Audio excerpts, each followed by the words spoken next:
Good morning and happy Sunday to all of you आणि सगळ्यांना आषाढ एकादशीची खूप हार्दिक शुभेच्छा. तर इकडे मी आंघोळ वगैरे करून रेडी झाले होते.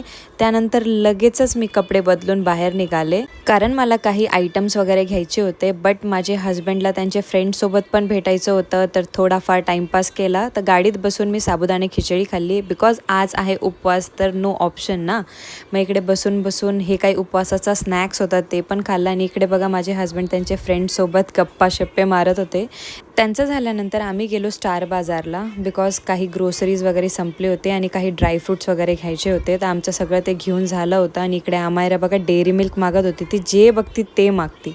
त्यानंतर घरी आले तर डॅडीनी उपवासाची बटाट्याची जिलेबी आणली होती आणि माझी जिलेबी फेवरेट स्वीट आहे. मी म्हणजे इतकी फॅन आहे जिलेबीची काय त्याचा काही शब्दच नाही आहे. आणि खूपच जास्त टेस्टी होत होता. त्यानंतर मी आणि आमायराने आम्ही दोघांनी मिळून बास्केटबॉल खेळलं आणि 3-4 नंतरच माझा एक गेलं. संध्याकाळच्या टायमाला आम्ही रेडी होऊन परत निघालो मॉलमध्ये आणि इतका पाऊस चालू होता बाहेर फिरणं शक्यच नाही. मग आम्ही आलो गेम झोनमध्ये काही खेळायला. आता आमायरा आता खेळू नाही शकत म्हणून आमायराला इकडे पाठवला आणि आम्ही तिकडे खेळलं खूप सारा. ही सुंदर पेंटिंग बघून आम्ही गेलो घरी. तर हे होता माझा आजचा दिवस. थँक्यू.